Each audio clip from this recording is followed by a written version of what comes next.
Number 15 on the track right now.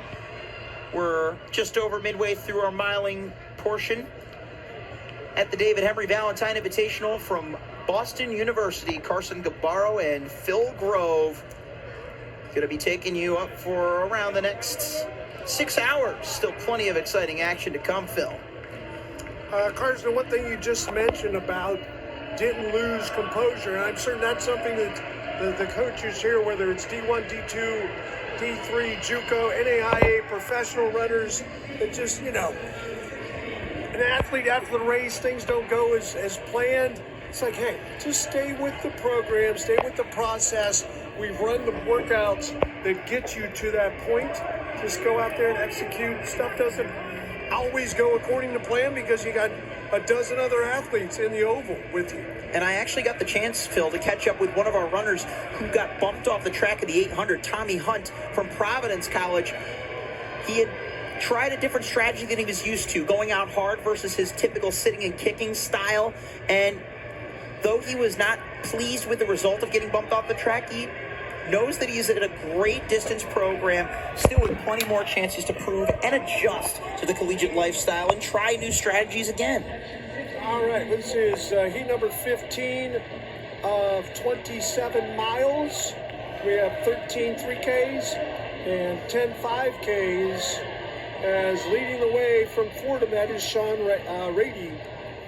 Sean Reedy, a graduate of Fordham Prep High School, stayed literally home for his collegiate campaign, and he's got about a 15-meter advantage on the field, though he was technically a late entrant into this field initially, was not scheduled to appear in heat number 15. Whether or not he's a pacemaker, he's put himself in good position to run fast. 2:02 with 8 to go.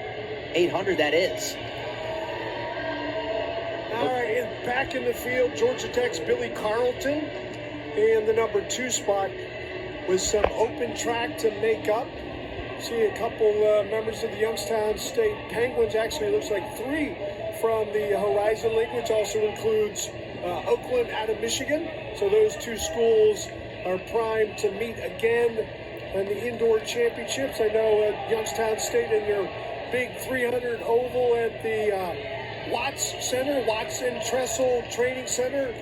Jim Tressel, the former Ohio State head coach in football, now the new lieutenant governor of the state of Ohio. So interesting, after stepping away from the football field, leading Youngstown State, now back as the lieutenant governor number 2 in the government in the state of Ohio. Pretty interesting, as again our Fordham leader, Sean Reedy, starting to come back to the field. So I think it's become clear that he was intending to make this a race rather than a pace, but he's been caught by the ACC runners. Luke Thompson of Duke leading the charge, and then Drew Zundell of Syracuse. And on his outside, Carlton from GT is back. He now takes the lead, having gone 3 wide.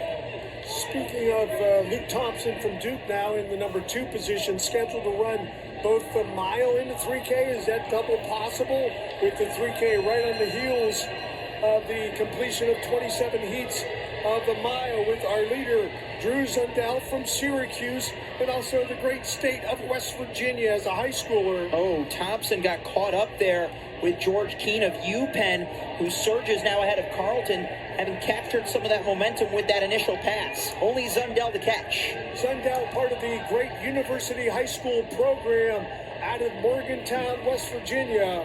And he's going to get himself a section win and run 4:0.